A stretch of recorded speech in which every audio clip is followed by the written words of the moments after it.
Hi అండి, అందరికీ నమస్తే. నేను మీ శ్రీ కృష్ణ తులసి అండి.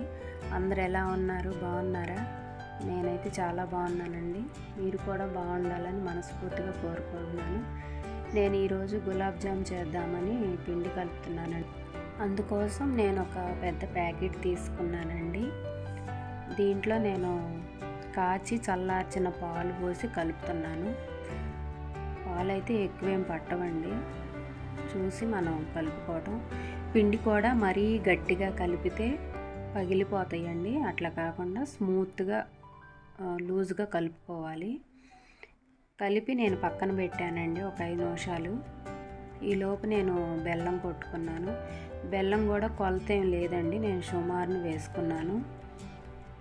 బెల్లం మెత్తగా కొట్టుకొని పాకంకి రెడీ చేసుకుంటున్నానండి. బెల్లం కరిగేలోపు మా మొక్కలను చూపిస్తాను రండి. ఇవండి మా దొడ్లో ఉన్న మొక్కలు. ఎలా ఉన్నాయి? బాగున్నాయా? బెల్లం అయితే కరుగుతుందండి. దీంట్లో కొంచెం మట్టి గడ్డలు అవి ఉంటాయి కాబట్టి వడపోసుకుందాము. ఎప్పుడైనా సరే పంచదారతో చేసిన స్వీట్లు హెల్త్కి అంత మంచిది కాదండి. అందుకే నేను ఎప్పుడైనా బెల్లమే ఉపయోగిస్తాను. చిన్నవాళ్ళకైనా పెద్దవాళ్ళకైనా హెల్త్కి చాలా మంచిది బెల్లం. బెల్లం అయితే కరిగిందండి, నేను వడపోసాను. ఈ బెల్లం పాకం కూడా మరీ ఎక్కువ పాకం ఏం అవసరం లేదండి.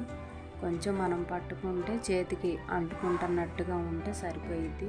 మరీ ఎక్కువ ముదురు పాకం ఏం అవసరం లేదు.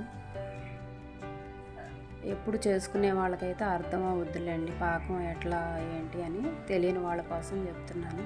చూడండి, నేను చూపిస్తున్నాను కదా, అట్లా అంటుకుంటున్నట్టుగా ఉంటే సరిపోయిద్ది. పాకం అయితే వచ్చేసిందండి. నేను కొంచెం యాలక్కాయ పొడి వేశాను, స్మెల్ బాగుంటుందని. ఇంకా దించి పక్కన పెట్టుకున్నానండి.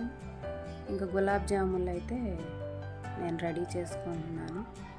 చూడండి, మనకి ఎప్పుడైనా సరే గులాబ్ జామ్ బాగా కుదరాలి అంటే ఈ ఉండలు చేసేటప్పుడే మనం కరెక్ట్గా చేసుకోవాలండి.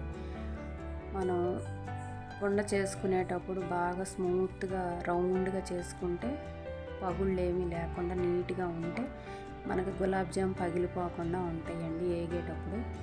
చూడండి, నేను ఎట్లయితే చేసుకున్నానో అట్లా చేసుకోండి మీరు కూడా. ఉండలన్నీ నేను రెడీగా చేసుకున్నానండి. ఇంకా ఆయిల్ వేడి చేసుకుంటున్నాను. చూడండి, మనం ఉండలు నీట్గా చేసుకుంటే మనకి గులాబ్ జాములు కూడా పగిలిపోకుండా బాగా వస్తాయి. నా వీడియో లాస్ట్ వరకు చూడండి. చూసి నచ్చితే లైక్ చేయండి, షేర్ చేయండి, సబ్స్క్రైబ్ చేయండి. గులాబ్ జాములు ఎప్పుడైనా సరే మనం వేపుకునేటప్పుడు కూడా మరీ ఎక్కువ సెగ లేకుండా తక్కువ సెగ మీద వేపుకుంటేనే గులాబ్ జామ్ బాగా వస్తాయండి, పగిలిపోకుండా. ఈ ఏగటం కూడా కరెక్ట్గా ఏగుతాయి. చూడండి ఎంత రెడ్గా బాగున్నాయో చూడటానికి. కలర్ఫుల్గా అన్నీ ఒకే కలర్లో ఉన్నాయి. గులాబ్ జామ్ అయితే రెడీ అయిందండి. చూడండి, రసం కూడా బాగా పీల్చి ఎంత స్మూత్గా తయారైందో. బాగున్నాయి కదా.